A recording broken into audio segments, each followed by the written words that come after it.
설교하기 전에 몇 가지만 말씀드리겠습니다. 먼저는 온라인 주보를 저희가 하고 있는데요. 카카오톡 도담대청 청년부 카톡에 들어가셔서 주보에 들어가시면 예배 순서 밑에 보시면 설교 PPT를 다운받을 수 있는 버튼이 있습니다.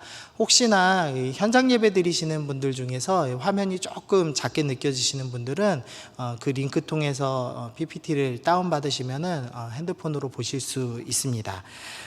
그리고 우리 지난주에도 이제 몇 분이 댓글 달아주셔서 감사한데요. 삶으로 나아가는 예배를 저희가 카카오톡 채널에 공개를 하고 있는데요. 거기에 좀 댓글을 달아서 우리가 은혜를 좀 같이 좀 나누면 좋겠다는 좀 생각이 듭니다.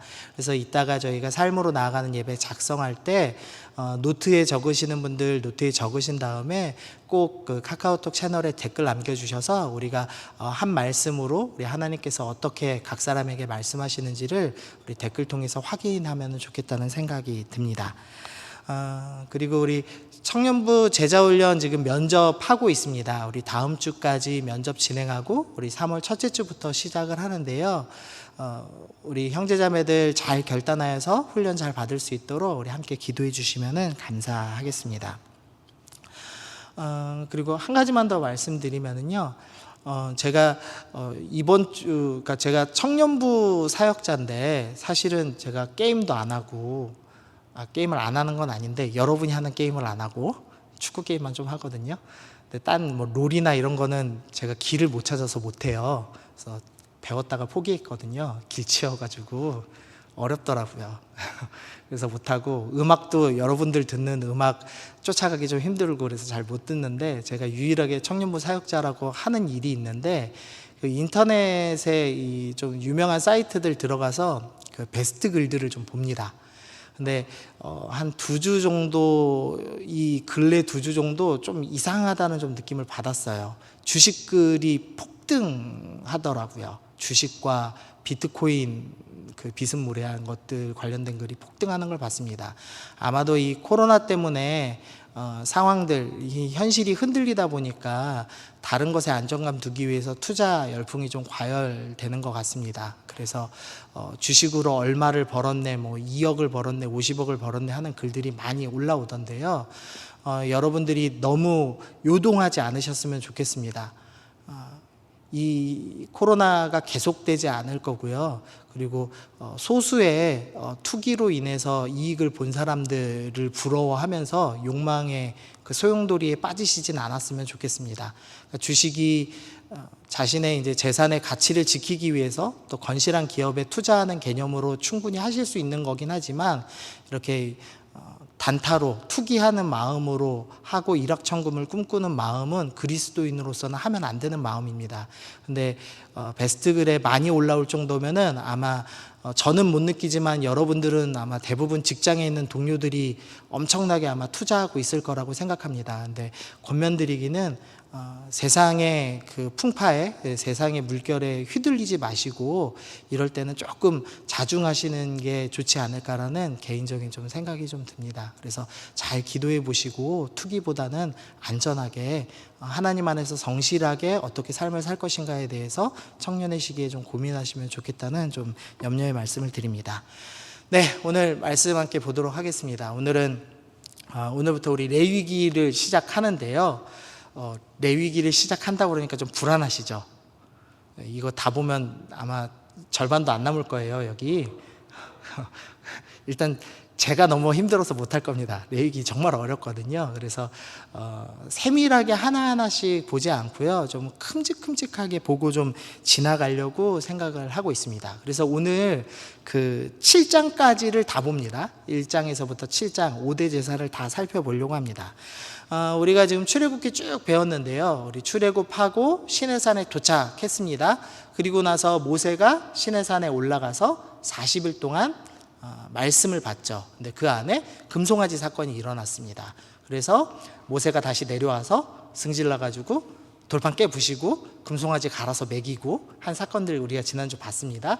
그리고 나서 성막의 의미, 하나님께서 진 밖의 회막에서 이제 진 안의 성막으로 점점점 다가오고 계시다. 그래서 나중에는 우리와 하나님을 구별하고 있는 그 휘장을 찢으시고 예수님께서 우리 가운데 완전히 오셔서 재림하시고 완성된 하나님 나라를 이루실 것이다. 그래서 점점 다가오시는 하나님의 그림을 보여주고 있다. 출애굽기가 이렇게 설명을 드렸습니다. 그래서 출애굽기 그 후반부에는 성막 만드는 것, 하나님이 진 안에 들어오시기 위한 준비 작업을 하는 모습들이 쭉 이어서 나옵니다. 그리고 나서 이제 레위기가 시작되는데요. 레위기 1장 1절 말씀만 좀 함께 읽어보겠습니다. 자, 시작.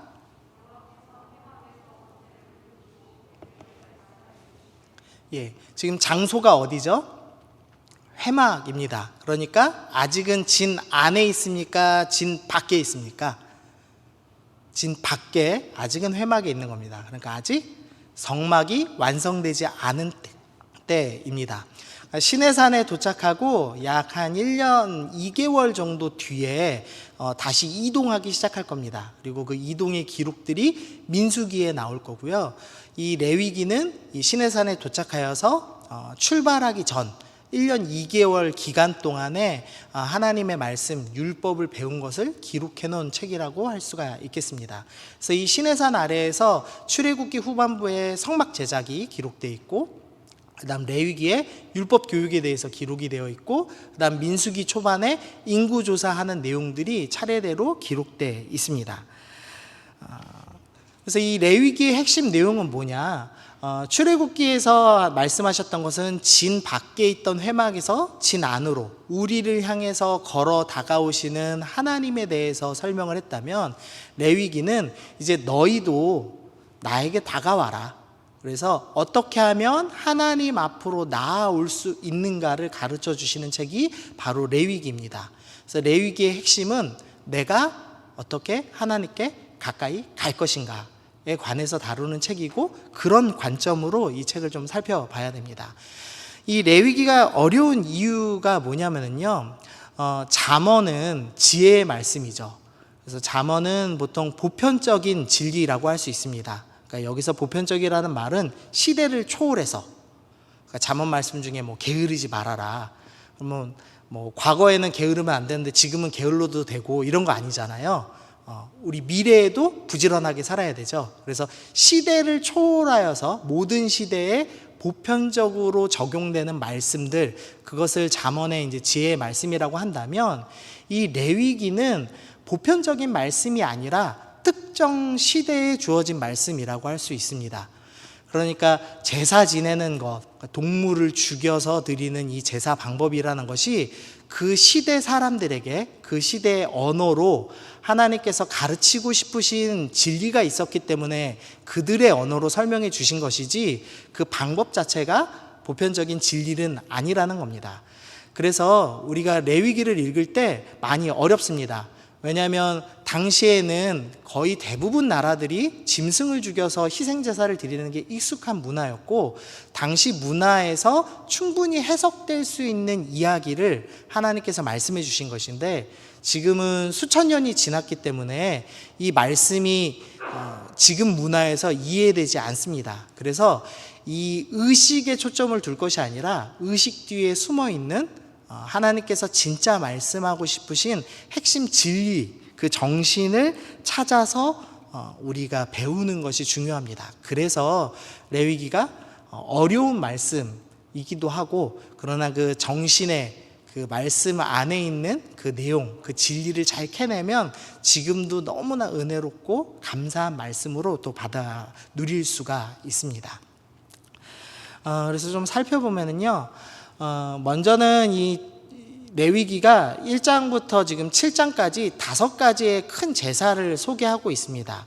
근데 순서가 좀 차이가 있어요. 그래서 먼저는 1장에서부터 6장 7절까지는 번제, 소제, 화목제, 속죄제, 속건제 순서로 어떤 제물을 드려야 되는지, 어떻게 예배 드려야 되는지가 설명이 되어 있고요. 그 다음에 6장 8절부터 이 8장 후반부까지 실제로 어떤 순서로 예배 드렸는지가 나옵니다. 그러니까 번제, 소제, 속제제, 속건제, 화목제. 제가 화살표로 표시 드린 것처럼 처음 설명할 때는 화목제가 중간에 있는데 실제로 제사 드릴 때는 이렇게 드려라 라는 표현에서는 후반부에 빠져 있습니다. 그러니까 이런 식으로 설명하는 겁니다. 예를 들면은 공룡이 아니고 고래는 포유류죠. 포유류 뭔지 아시죠? 젖 먹이는 동물들이 포유류입니다. 근데 물고기는 포유류가 아니죠. 그런데 물속에 살지만 고래는 젖을 먹이는 동물이어서 포유류로 분류합니다. 그래서 공부할 때는 포유류의 특징에 대해서 공부할 때 사자도 젖을 먹이고 사람도 젖을 먹이고 고래도 젖을 먹이니까 포유류에 소속해서 공부를 합니다.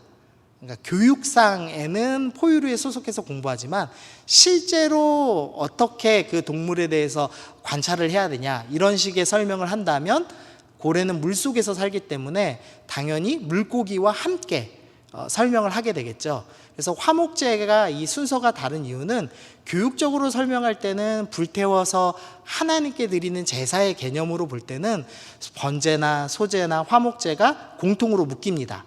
하나님께 드리는 제사이고 속제제랑 속건제는 내 죄를 해결하기 위한 드리는 제사이기 때문에 맥락적으로 볼 때는 이렇게 두 개로 묶어서 설명한 겁니다.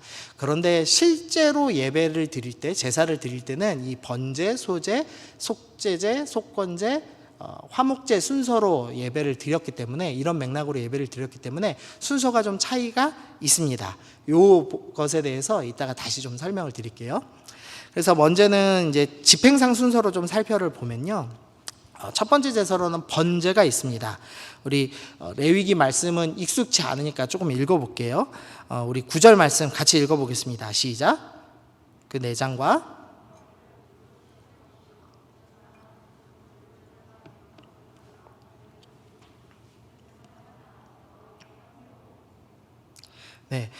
번제의 특징을 보니까 화제라, 그러니까 불로 드리는 제사, 근데 불살라 드리는 제사이고 향기로운 냄새로 하나님께 제사를 드리는 것이다 라고 설명합니다.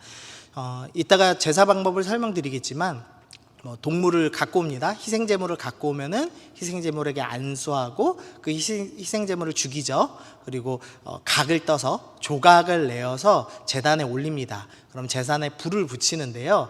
이 제사들마다 좀 차이가 있습니다. 번제는 드린 동물 전체를 다 불살라 드리는 제사입니다. 그래서 좀 특징을 좀 살펴보면요. 먼저는 이 번제는 매일 아침 저녁으로 드리던 예배입니다. 성전에서 제사장들이 매일 아침과 매일 저녁에 하나님께 전부를 드리는 소 한 마리를 통째로 태워드리는 예배로 드려지는 예배였습니다. 그래서 이런 관점에서는 의무적으로 하나님을 믿는 모든 성도가 의무적으로 매일 드려야 되는 예배다라고 할 수 있겠습니다. 그리고 두 번째 특징이 있다면 흠없는 수컷을 드립니다.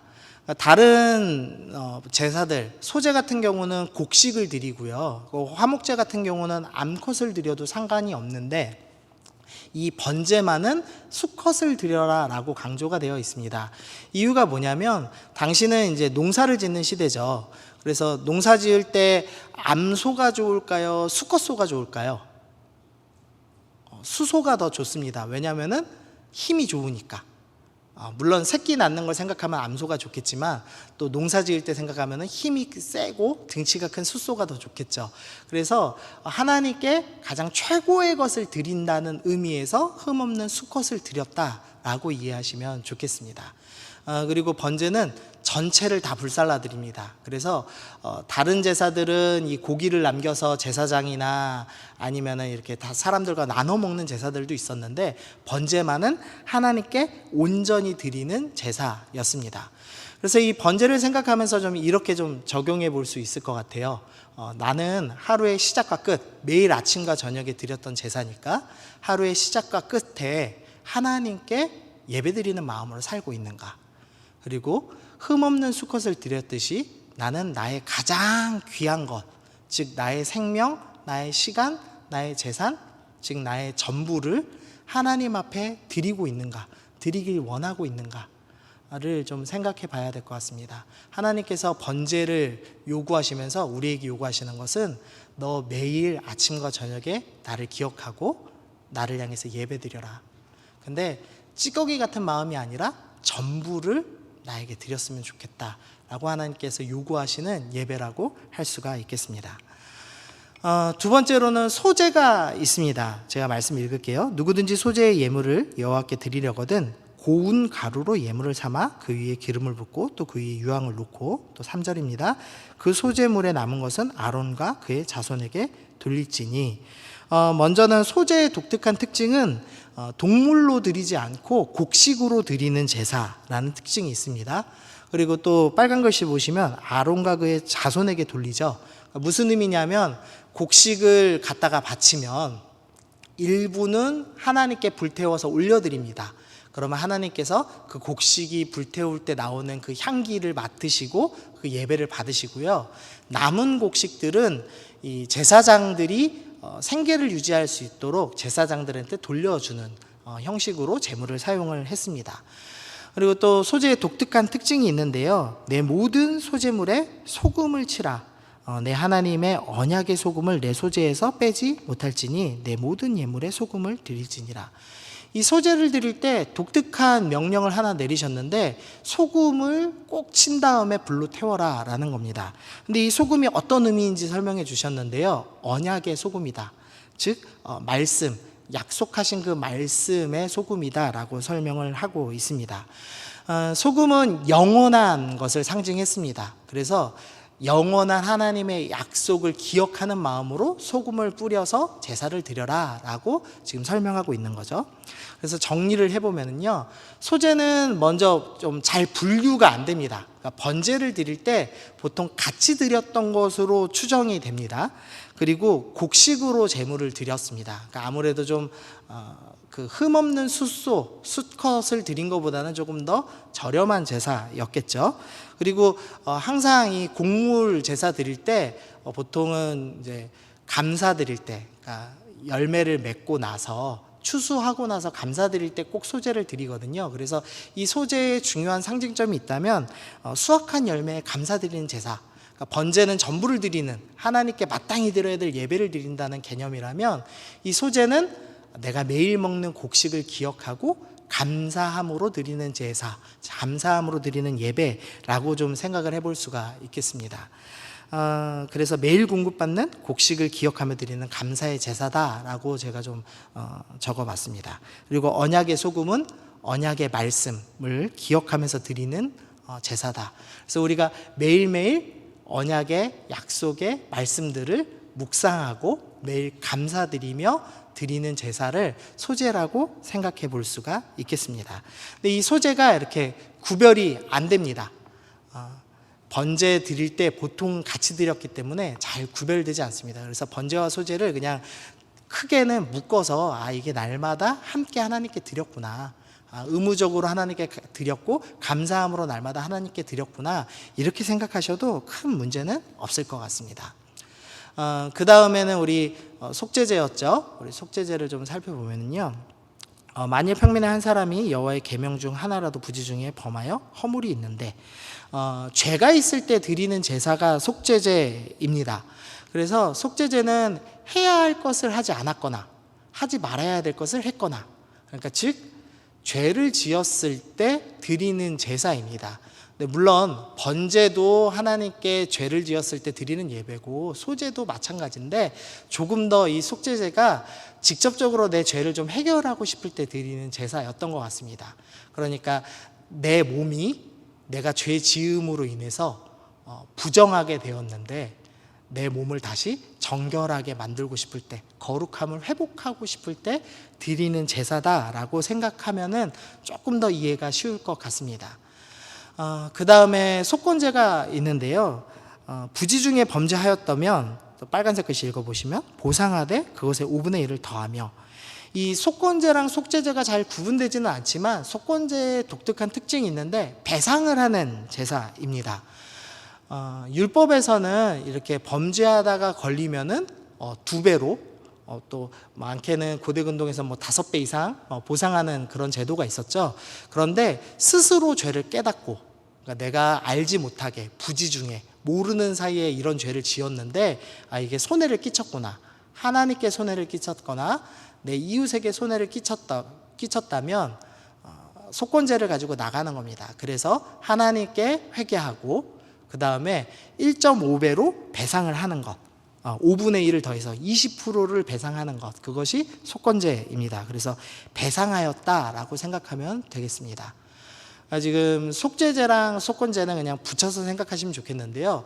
회개하여서 정결하게 되고 그 다음에 일종의 배상을 하는 제사라고 생각해 볼 수가 있겠습니다.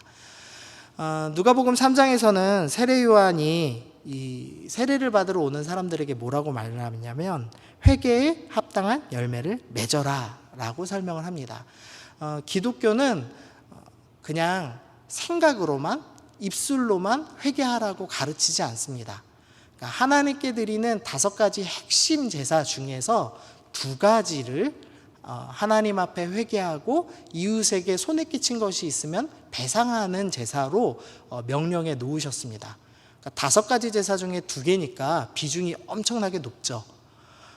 우리 이단 중에 구원파라는 이단이 있는데요. 구원파의 특징, 그 교리가 뭐냐면 이미 미래의 죄까지 다 용서받았기 때문에 우리가 굳이 회개할 필요가 없다라는 논리를 갖고 있습니다. 그런데 성경은 우리가 이미 예수님이 나의 모든 죄를 용서하셨기 때문에 회개하지 않아도 된다라고 가르치지 않습니다. 분명히 우리가 주님 앞에 용서받았고 구원받았지만, 그래서 우리가 법적으로는 의롭다 하심을 받았지만, 칭의를 받았지만 우리의 삶 속에서는 여전히 죄된 악한 습관이 있기 때문에 악한 습관을 너도 모르게 부지 중에 너도 모르는 사이에 죄를 지었다면 하나님 앞에 회개하여서 너의 몸을 정결케 하여라, 그런 의미에서 속죄제를 드리라고 하시고, 또 뿐만 아니라 그래서 네가 만약에 이웃에게 또는 하나님께 배상해야 될 만한 일이 생긴다면 20%를 배상하는 것이 맞다. 그러니까 120%를 배상하는 거겠죠. 그래서 배상하는 것이 맞다. 그래서 회개라는 것이 입술로만 드리는 것이 아니라 실제적인 행동으로 드리는 것이라고 설명을 하고 있습니다. 그래서 지금 5가지 제사 중에 좀 2개를 살펴봤습니다. 먼저는 번제와 소제로 살펴봤어요. 그래서 번제는 매일 드리는 것, 하나님께 전부를 가장 귀한 것을 드리는 것이고, 소제는 감사함으로 드리고 매일 말씀으로 주님 앞에 나아가 드리는 것, 언약의 말씀을 기억하며 드리는 것이다 라고 설명드렸고요. 그 다음에 속죄제와 속건제 말씀드렸습니다. 속죄제는 죄를 회개하면서 나를 정결케 하는 것, 속건제는 배상하며 회개에 합당한 열매, 그 책임을 지는 것에 대한 설명을 드렸습니다. 그리고 나서 원래는 이제 화목제 설명드려야 되는데요. 화목제 조금 나중에 설명드리고 제사 순서를 좀 살펴보겠습니다. 실제로 이제 번제죠, 주로. 이제 제사를 드릴 때 먼저는 앞에다 제가 예라고 해놨는데 이게 예배 드리는 사람입니다. 그리고 제라고 가로친 게 있는데 그게 제사장입니다. 그러니까 지금 우리로 따지면 지금 여러분이 예배드리러 오신 예배자이시고 저랑 찬양팀이 제사장에 가깝겠죠. 물론 성경대로 하면은 여기는 노래하는 레위인이고요. 저는 제사장이고, 제가 조금 더 나은데, 예수님 오신 뒤로는 다 신분이 똑같아져서 매우 아쉬운데요. 어쨌든 이제 예배를 섬겨주는 사람이 있고, 그다음에 예배를 드리러 오는 사람이 있다는 겁니다. 그래서 먼저는 예배 드리러 오는 사람이 흠 없는 짐승을 가져옵니다. 가져오는 과정에서부터 예배가 출발하는 것이죠. 그 다음에 예배자가 무슨 일을 하냐면 짐승 머리에 안수를 합니다. 그래서 우리가 창세기를 배우면서 전가교리를 이미 배우셨어요. 우리 짐승에게 안수를 하면 내 죄가 짐승에게 전가되고 옮겨지고, 그 다음에 흠 없는 짐승의 의로움이 나에게 전가되는, 그래서 서로가 죄를 주고 의로움을 받는, 이것이 전가교리다라는 설명드렸죠. 그래서 안수를 한다는 의미가 이 죄를 넘기고 의로움을 받는 전가교리, 이 전가의 행위가 일어납니다. 근데 이때 이 안수의 번역이요, 우리가 생각할 때 안수는 이렇게 살짝 톡 되는 거잖아요. 근데 그게 아니라 원어의 의미로 따지면 이렇게 꽉 누르는 개념에 더 가깝습니다. 그러니까 우리가 안수를 할 때 그냥 적당히 대충 지나가듯이 왜 해야 되는 거니까 어쩔 수 없이 이렇게 살짝 톡 되는 수준이 아니라 정말로 내 마음을 다해서 하나님, 내가 정말로 주님 앞에 범죄하였습니다. 이 죄는 무엇으로도 해결할 수 없는데 이 짐승의 희생을 통해서라도 나의 죄를 씻을 수 있는 방법을 주시니 너무 감사합니다. 그리고 내 삶에 있는 간절한 기도 제목들을 꽉 눌러서 집어넣듯이 하나님께 아뢰듯이 행하는 것이 바로 안수였습니다. 그래서 간절함으로 짐승에게 안수를 합니다. 그걸 누가 하냐면 제사장이 하는 게 아니라 예배자인 여러분이 하는 행동입니다. 그 다음에 짐승을 잡습니다. 근데 누가 잡아요? 지금 제사장이 잡는 게 아니라 예배자가 잡습니다. 그러니까 여러분이 짐승을 갖고 오면 여러분이 짐승 갖고 오고 여러분이 동물에게 꽉 눌러서 안수하고 여러분이 동물을 직접 죽이는 일을 합니다. 그러니까 내가 찔려 죽어야 되는데 대신하여서 이 동물이 나의 죄 때문에 찔려 죽는구나라는 것을 그냥 멀리서 지켜보는 것이 아니라 생동감 있게 바라보는 겁니다. 몸으로 직접 확인하면서 죄라는 것이 이렇게 심각한 거구나, 생명을 내거는 문제구나라는 것을 확인하는 순간입니다. 그 다음에 이제 노란색으로 제사장이 하는 일이 나오죠. 예배자가 짐승을 찔렀습니다. 피가 나오겠죠. 그 피를 받아가지고 이제 피를 제단에다 뿌려서 제단을 정결하게 하는 일을 제사장들, 예배를 섬기는 사람들이 예배자들이 예배를 온전히 드릴 수 있도록 돕는 의미에서 행합니다. 그런 다음에 다시 예배자가 짐승을 각을 냅니다. 그러니까 잘게 자릅니다. 그리고 나면은 이제 제사장이 그 예물을 제단 위에 올리고 거룩한 불로 그 제물을 불살라서 하나님께 드립니다. 그리고 나면은 예배자는 뒷다리나 내장이나 이런 것들 깨끗이 씻고, 그 다음에 배설물, 이제 죽을 때 배설물들이 나오죠. 그러면 그것들을 깨끗이 씻는 데까지가 예배자가 해야 되는 일이었습니다. 그러면 이제 질문인데요. 제사장하고 예배자하고 누가 더 제사에 많이 관여하나요?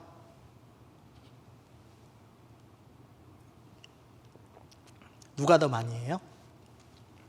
예배자가 월등히 많이 합니다. 그러니까 제사장이 하는 일은 성전에서 기다리고 있다가 예배자가 짐승을 끌고 오면 짐승 붙잡아 주고, 그러면 안수하고 죽이고 각을 뜨고 뒤처리까지 하는 거 전부 예배자가 하는 일입니다.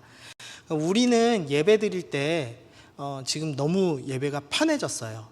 예전에 이렇게 하나님 앞에 제사 드릴 때는 내 죄가 얼마나 심각한지를 동물을 직접 죽이고 각을 뜨면서 내가 당해야 될 죄를 이 동물이 대신 당하는구나, 내가 얼마나 심각한 죄를 저질렀고 하나님이 없이 구원받을 수 없구나라는 것을 몸으로 깨닫는 시간이 있었는데, 지금은 우리가 말씀을 먹는, 이렇게 매주 먹을 수 있는 놀라운 은혜를 누리고 있습니다. 근데 이 은혜를 누리다 보니까 너무 편하게 생각합니다. 그래서 찬양팀이 찬양해주면 예배를 도와주기 위해서 찬양을 섬겨주는 건데, 너네는 찬양해라, 나는 잘 감상할게. 그리고 또 목사가 나와서 설교를 하면 좋은 말 하세요, 제가 지금 듣겠습니다. 이 정도로 이렇게 예배의 관찰자인 것처럼 멀리 떨어져서 예배 드리는 경우가 많습니다.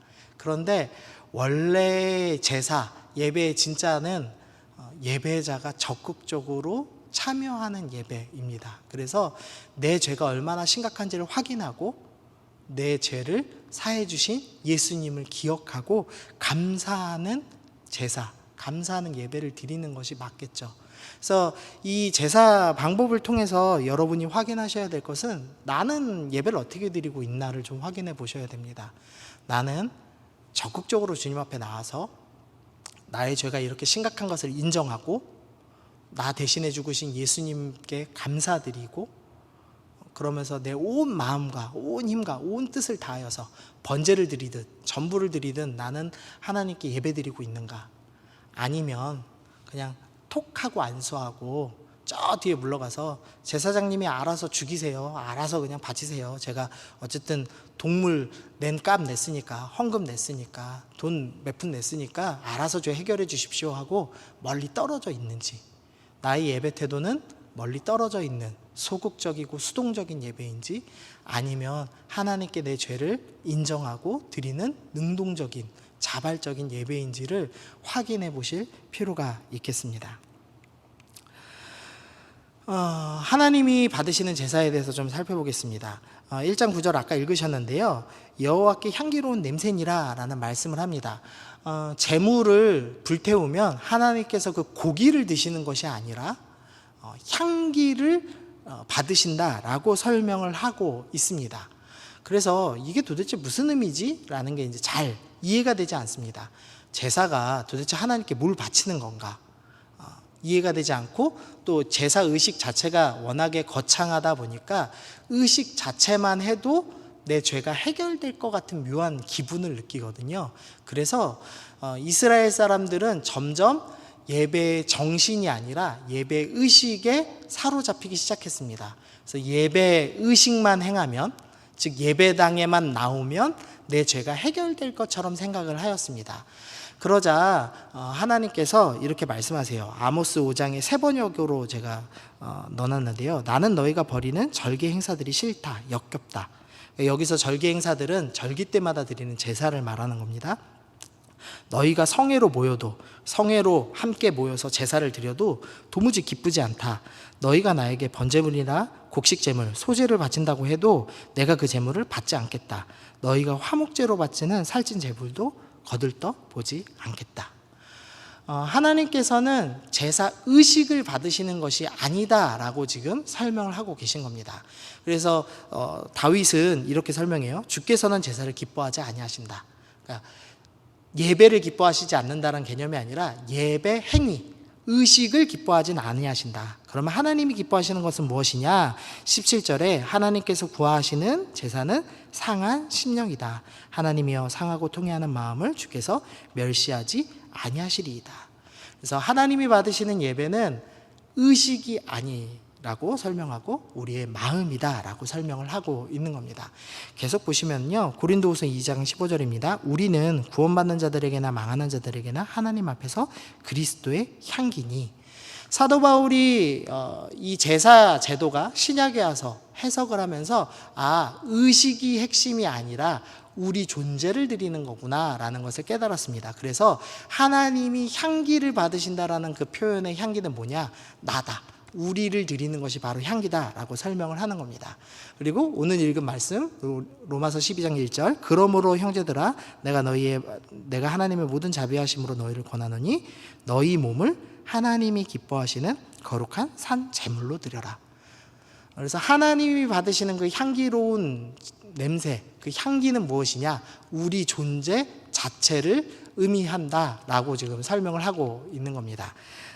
그래서 하나님이 받으시는 제사는 제사 의식이 아니라, 우리 화면 뒤로 한 번만 넘겨주세요. 제사 의식이 아니라 하나님은 나의 마음, 나의 삶을 받으신다라고 할 수 있겠습니다. 우리의 예배는 지금 이 현장에 나와 앉아 있는 것이 아니고 헌금 드리는 것이 아니라 우리 마음, 진실된 마음으로 하나님 앞에 드리고, 내가 죄를 지었습니다 인정하며 나의 죄를 해결하실 수 있는 분은 오직 예수님이십니다 라고 회개하는 마음, 상한 마음을 주님께 드리는 것이 바른 예배. 그리고 그것을 넘어서 예배가 끝나고 나서 우리 삶에 예수님의 그 향기로움을 담고 일주일간 살면서 하나님께 바른 삶의 예배를 드리기 위해서 몸부림치는 그 모든 과정, 그것을 예배라고, 하나님이 받으시는 향기로운 제사라고 성경은 설명하고 있는 겁니다. 그래서 우리의 예배는 오늘 이 시간에 멈추는 것이 아니라 계속되는 것이라고 할 수 있겠죠. 이 시간 우리가 오늘 이 자리에 앉아서 잠깐 멋진 옷을 입고 있다고 해서 하나님이 나를 멋지게 생각하시는 것이 아니라 우리의 삶 속에서 바른 마음을 가지고 하나님 앞에 나아가는 것, 향기롭게 나의 삶을 바꾸는 과정이 진짜 예배라고 할 수가 있겠습니다. 그리고 나서 이제 아까 집행상 순서 다시 좀 생각해 볼게요. 실제로 예배드리는 순서라고 말씀드렸어요. 번제와 소제를 먼저 드리고, 그다음 속제와 속건제를 드리고, 그다음 화목제. 보통 이 순서로, 꼭 뭐 정확한 건 아니지만 이 순서로 지금 레위기는 제사를 실제로 했다라고 설명을 하고 있습니다. 그래서 우리가 이제 화목제를 좀 살펴볼게요. 화목제는 레위기 7장입니다. 감사함으로 드리는 화목제물의 고기는 드리는 그날에 먹을 것이요 조금이라도 이튿날 아침까지 두지 말 것이니라. 화목제물에는 지금 독특한 단서가 달렸는데요. 불태우고 나서 소제는 제사장에게 제물을 좀 띄워줬죠. 그리고 속죄제나 속건제도 하나님께 배상할 것은 제사장에게 주었고, 또 제사장에게 주고 또 남은 5분의 1, 20%, 120%는 또 배상할 사람에게 넘겼습니다. 그런데 화목제물의 이 고기는 그날에 다 먹어라라는 독특한 단서를 남겨놨습니다. 근데 한번 생각해 보시죠. 제가 큰 죄를 지었습니다. 이거는 정말 너무 주님께 생각할 때마다 얼굴이 화끈되는 죄예요. 그래서 이 죄를 해결해서 좀 내가 하나님과 화목해지고 싶어요. 하나님과 다시 친밀함을 회복하고 싶어요. 그래서 화목제물을 들고 소 한 마리를 들고 주님 앞에 나갔다고 생각해 보세요. 그래서 제사를 다 드렸습니다. 그런데 제사장이 지금 당신은 화목제를 드렸기 때문에 오늘 이 소를 다 뜯어 먹으셔야 합니다 라고 단서를 거는 겁니다. 그러면 소 한 마리를 하루에 다 먹을 수 있을까요? 없을까요? 소 한 마리 다 드실 수 있는 분, 한 근은 먹을 수 있는데요, 한 3근까지는 저도 먹거든요. 3근은 먹을 수 있는데 한 마리는 못 먹습니다. 한 마리 많이 먹으면 100명까지도 먹는다고 하거든요. 그러니까 절대 혼자 먹을 수 있는 양이 아닙니다. 그런데 이거를 하루 만에 먹으라고 말씀하시는 것은 어떤 의미냐면, 너 혼자 먹지 말고 어떻게 해라? 나누어 먹어라 라는 의미를 갖고 있는 겁니다. 화목제의 독특한 특징이 있는데요, 감사로 드리는 제사고 의무가 아니라 자발적으로 드리는 제사고, 그 다음에 제물을 나누어 먹는 제사입니다. 그러니까 앞에 제사들하고 차이가 있어요. 번제와 소제는 매일 아침과 저녁에 의무적으로 드리는, 그러니까 하나님의 백성이라면 당연히 드려야 될 제사였다면, 속죄와 속건제는 내가 죄를 지었을 때 드려야 되는, 이 또한 의무적이고 수동적인 예배죠. 드려야만 하는 예배예요. 그런데 화목제는 내가 스스로 하나님과 더 친해지고 싶어서, 친밀하고 싶어서 자발적으로 드리는 제사이고, 이 자발적으로 드리는 제사에만 서로 제물을 나누어 먹으라 라는 설명이 있는 겁니다.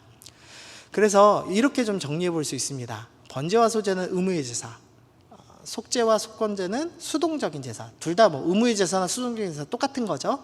그리고 화목제만 능동적인 제사라고 할 수 있습니다. 그리고 번제부터 속건제까지는 혼자 드리는 제사, 하나님과 나와 사이에서 드리는 제사라고 할 수 있다면, 화목제는 하나님과 나와 드린 뒤에 반드시 나누는, 그래서 함께 드리는 제사로 발전하는 제사라고 할 수가 있겠습니다.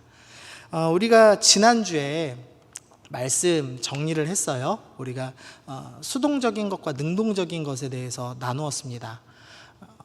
금송아지 우상 숭배를 한 뒤에 하나님께서 귀고리를 떼어내라고 말씀하셨죠. 장신구를 떼어내라고 말씀하셨습니다. 그래서 이스라엘 백성들이 자발적으로 드린 것이 아니라 수동적으로 어쩔 수 없이 장신구를 떼어냈습니다. 그런데 모세는 하나님 앞에 나가기 위해서 능동적으로 신발을 몸에서 떼어냈죠. 그래서 이 두 부류를 비교하면서 우리는 수동적으로 신앙생활하고 있는가, 능동적으로 신앙생활하고 있는가를 비교했습니다. 네, 오늘 이 제사에도 동일한 맥락이 나오는 겁니다. 하나님의 백성이라면 어쩔 수 없이 의무적으로 드려야 되는 제사가 있습니다. 번제와 소제로 대표되는 감사를 의무적으로 해야 되는, 그리고 또 죄를 지었을 때 회개를 해야 되는 의무적이고 수동적인 제사가 있습니다. 하나님께서는 여기서 멈추지 말아라. 마지막인 화목제로 나아가야 된다. 그러니까 네가 스스로 나랑 너무 친해지고 싶어서, 화목하고 싶어서 나에게로 나오는 제사를 드렸으면 좋겠다라고 말씀하고 계시는 겁니다. 지금 하나님께서는 온 땅을 아름답게 창조하셨습니다. 그리고 에덴 동산이라는 낙원을 허락하셨어요. 그런데 아담이 범죄함으로 말미암아, 인류가 범죄함으로 말미암아 하나님과 멀어졌습니다. 그러니까 하나님은 이제 심판자로서 그냥 심판만 하시면 됩니다. 그런데도 불구하고 하나님은 우리를 사랑하셔서 우리에게 가까이 지금 다가오고 계십니다. 그래서 아브라함이라는 한 사람을 택하시고 진 밖의 회막에서 진 안의 성막으로 성막의 휘장을 찢으시고 우리 안으로 내주하시는 성령으로 그리고 재림하셔서 완성된 하나님 나라로 우리 가운데 다가오고 계시는 하나님께서 우리 가운데 이 예배 5가지 제사를 통해서 말씀하시는 겁니다. 내가 너한테 향해 가고 있으니까 너도 나에게 자발적으로 찾아왔으면 좋겠다. 능동적으로 나를 향해 찾아왔으면 좋겠다 라고 말씀하시는 겁니다. 그리고 네가 능동적으로 찾아와서 너 혼자만 먹고 은혜를 누리는 것이 아니라 나누는 삶을, 그 은혜를 나누는 삶을 살았으면 좋겠다라고 이 제사의 순서를 통해서 우리 가운데 말씀하십니다. 그래서 정리를 하면 예배는 무엇이냐? 전부를 드리는 것입니다. 그리고 매일 드리는 것입니다. 그리고 실제적인 회개로 하나님 앞에 드리는 것입니다.